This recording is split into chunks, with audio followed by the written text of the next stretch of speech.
email is asmrmgo@gmail.com. You can email me there for information, or you can DM me on Instagram. My Instagram is asmrmgo. Oh, it's just asmrmgo. So you can DM me there, or you can follow me. Anyways, you might be like, girl, your face looks so greasy. I know. It's winter right now, so it's really dry, and the only way I can hold any moisture in my skin is literally by slathering it in Vaseline. So I just have a lot of Vaseline on my face because it's the only thing that like doesn't irritate it, and like it works for me, so don't mind. But yeah, I know the thing that I probably talk about the most on my channel is my skin and my eczema and all that fun stuff. And so I'm gonna give you guys a little update on how all of that is going. I have a dermatology appointment in like 5 days, I think. And I've actually never seen a dermatologist for my skin before. I've only seen like my general doctor. And that hasn't gone that well for me. But I wanted to just get in to see a dermatologist to like see what the options are and see if we can find something that can help me. But here's the thing. My skin flares up and down dramatically, and it really fluctuates like day by day. One day my skin could look quite clear like it does right now. It's a little red, but like it's doing pretty good. But then other days it's like full on like bright red and blotchy and itchy and like horrifically dry. So when I went to my doctor to get a referral for dermatology, my skin was so bad, and they said like, yeah, you have severe eczema, whatever you want to call it. And they said that because initially I went because I was like, I want to get on Dupixent, which is a biologic medication, not a steroid. We're not going anywhere near those. But they were like, yeah, you could benefit from this. We'll refer you to dermatology because they couldn't prescribe it to me. It was this whole thing. And they did like an assessment. They were like, yeah, you have like full body severe eczema. And I was like, thank you. Not that that's a good thing, but like, thank you for just saying that and like taking me seriously.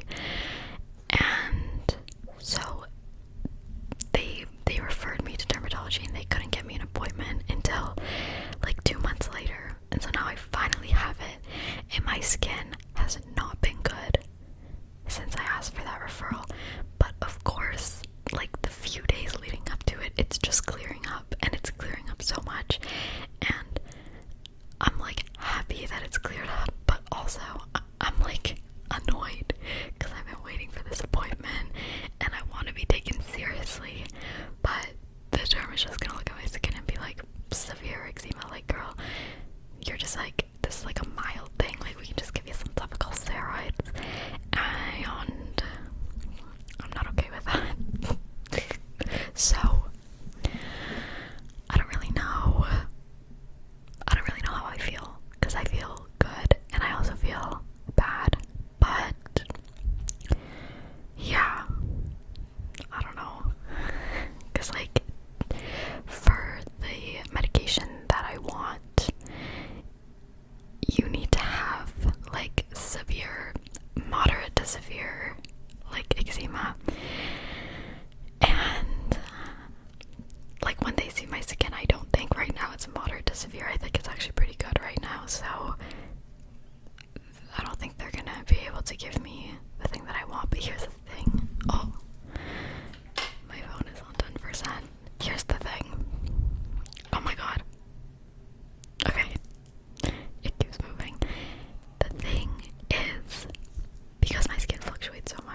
like, because I can't do anything.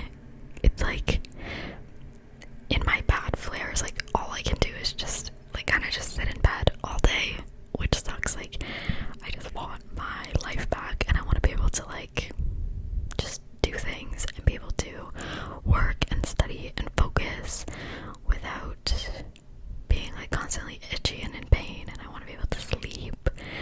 So, I don't know, like, I'm not feeling good about the appointment because, guys, the amount of research that I've done about all these medications for eczema is extensive. I have done so much research on all the, like, currently available medications, and maybe we will yap about them right now. Okay, so there's usually 3 ways you go about eczema in terms of medication. The first one is a topical steroid like hydrocortisone, which is available over the counter, and I think that that is so questionable. And they work. There's lots of people who I know who had, like, childhood eczema, and the doctor gave them hydrocortisone, and they put it on, and it kind of went away and never came back. And I'm so happy for you if that was you. Like, that's genuinely amazing. But for people with more chronic, more severe eczema, at least I'll speak for myself, I withdrew from that medication so bad, and the withdrawal lasts years. Like, there's not a lot of research on it right now. But the current thing is, like, it lasts 3 to 5 years, and basically what happens is your body becomes almost entirely dependent on these, and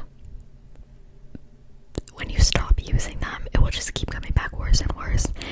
And for most people in, like, the TSW community, their skin will just stop responding to the topical, and so they're kind of forced to go into this withdrawal and forced to quit. So that's what happened with me, is my eczema was very well controlled for, like, 4 to 5 years when I was on them, and then one day they just stopped working. I pretty much had eczema all over my body, and I was like, I realized these creams are just making me worse, so I gotta stop them.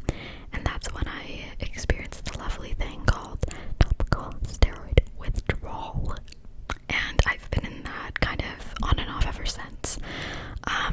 If you look up TSW on TikTok, you'll kind of see what I'm talking about.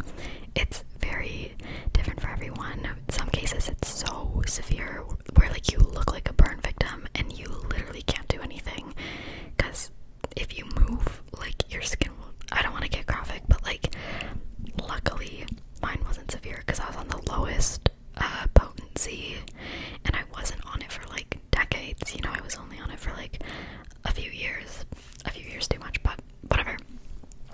So that's usually the first thing they try, and typically with those dermatologists, when they stop working and your body just, like, gets used to it, they'll just keep upping and upping and upping and upping and upping the dose. And I just don't want to go down that route because I've gone through such an intense withdrawal on the lowest potency, and I couldn't even imagine what would happen if I just kept upping it and upping it and upping it, because you can only go so high with them, and then eventually, I think for me, they'll just stop working again, and then I'm gonna have to go through this, like, all over again. So that's completely off the table for me. I am not okay with any form of for my skin.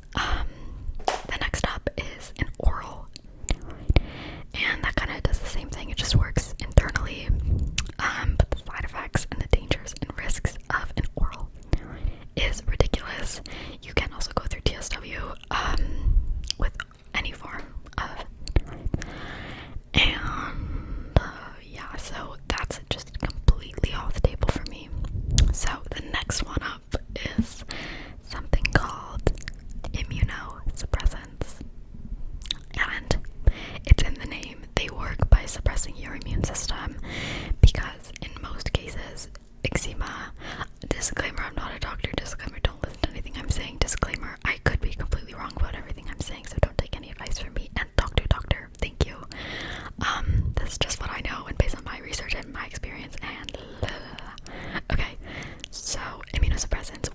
because people with eczema tend to have overly active immune systems, and the inflammation is coming from an immune response to whatever it may be: food, environment, weather, whatever, stress, anything. And immunosuppressants just suppress your whole immune system and say, chill out, stop freaking out at everything. And they work, but just in the name, I feel like it's common sense that an immunosuppressant would cause many other complications. Something with immunosuppressants is most of them, you can't be on them long term because they do damage to your body, to your organs, to everything. I'm not saying that everyone who's on immunos is like, they're all damaged and unhealthy. Like, for some people, that's like the only option, and I would never blame anyone for going on immunos or going on even using the steroid creams. Like, I don't blame anyone for that, because I understand, like, you just want relief and you will get that relief from them, and if you get that relief, then I'm happy for you. Like, but this is just for me, you know? So you have to get like bi-weekly blood work to make sure that everything is still working properly. And like, a major side effect of being on immunosuppressants is like more infections and more just like being sick more, because your immune system is weak, basically. And I have been like prone to infection with my skin, like skin infection problems. So I'm not really willing to do that. And also, like, I really don't want to be sick. Like, no one wants to be sick. But for me, like, I'd kind of rather be itchy and in pain than constantly be sick, you know? Even if it meant I was with clear skin. I don't know, maybe if you asked me that a few months ago, I would have been like, I don't care, because my skin was just so bad. But like, it's a little bit more calm now, so I'm not really into that. Anyways, there's a million different types of immunosuppressants. The main ones are Rinvoq, which is a JAK inhibitor. Your JAK like receptors, I believe, are in your immune system, and they're responsible for like inflammation and allergic responses and all that.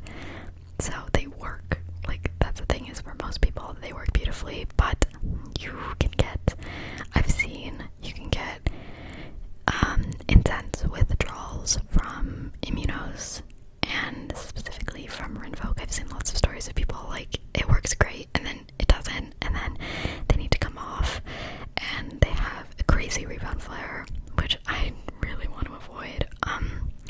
So there's Rinvoq, which is an oral JAK inhibitor and an immunosuppressant, and then you have cyclosporine and methotrexate. And I believe cyclosporine is a bit stronger than methotrexate. Cyclosporine you can only be on for 1 year, and methotrexate, I haven't done a lot of research on that, so I don't really know, but those are like the general immunosuppressants. The reason I want to try to stay away from those is because I don't want to be sick.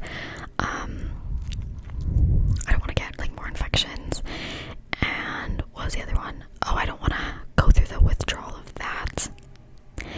And I don't want to like experience the side effects. The side effects for immunosuppressants are quite lengthy and quite intense, and for me, the risk of that is not worth the reward of my skin clearing up. So that's where we move on to biologic medication, which is kind of the last resort, which is why I think it'll be quite hard for me to get on it. So I don't know. Biologic medications are very specific in your body. They only target specific receptors, whereas immunosuppressants just kind of like target the general immune system. Biologics are quite specific according to the research that I've looked at. And so the current kind of main biologic for eczema is called Dupixent, and I know you've heard me talk about that a lot, and I'm so nerdy about this because it's like one of the biggest parts of my life, so I've done way too much research. But the side effects for Dupixent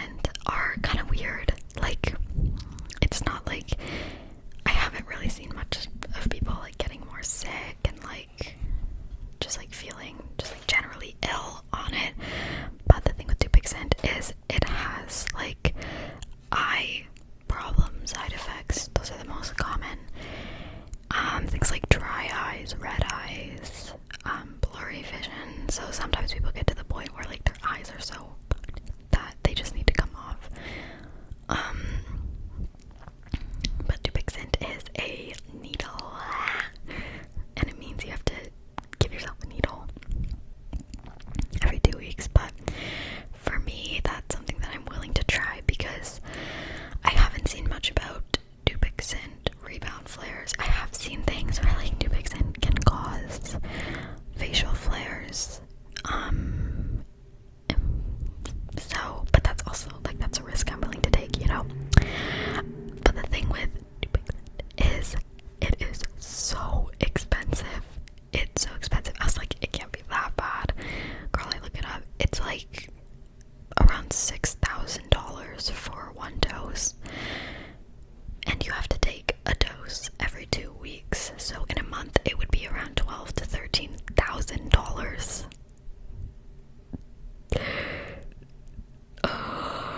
So because it's so expensive, doctors typically, or derms typically don't use it as like a first like try for helping your skin. It's kind of like the last result, because with insurance and like different healthcare plans, depending on where you live, you need to have tried steroids and failed those, and then typically you need to have documented proof that you've tried immunosuppressants and also failed those before they will allow you to get on Dupixent and like cover it, you know. So that is a little bit frustrating. And initially when like we booked this appointment, I was like, I'm just gonna get my Dupixent. But upon further research, the chances that I walk into that clinic and say, hey, here's the deal, here's pictures, here's my history, can I please have Dupixent? The chances that they go, yeah, here you go, and it's covered are so slim.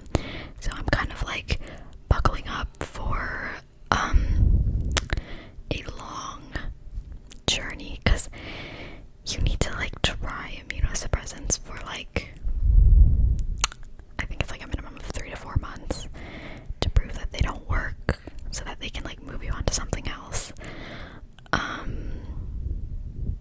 And I think that it will mean that I won't be able to get it as I thought I would. If any of you have skin problems like eczema and have gotten Dupixent, please tell me like how that went for you and like where you're from and just like what the process was like. But the reason that I found out, I was like, I'm trying to think, how did I even get onto all this research? And when I was at the hospital, the nurse told me, oh, so you have eczema, are you on steroids? And I was like, no, I stopped using them because they were actually causing me a lot more harm than good. And then another doctor came in, and then she also was like, oh, you have eczema, you should try Dupixent. And when she told me that, I was under the impression that Dupixent was just an injectable steroid. So I was like, no. And then she like kept saying like, really, you should try it, like ask your doctor about it. And then I was like, maybe I will. And then when I went to the doctor, the 2 doctors that saw me were like, yeah, you benefit from a biologic.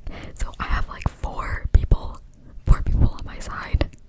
But it kind of just depends on like what the derm says. So I'm praying that the derm can like do something for me, but I think that the chances are really slim. And guys, when I tell you I've never anticipated an appointment more in my life, I've never been so excited but anxious at the same time, and so like curious as to how it's gonna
can't see.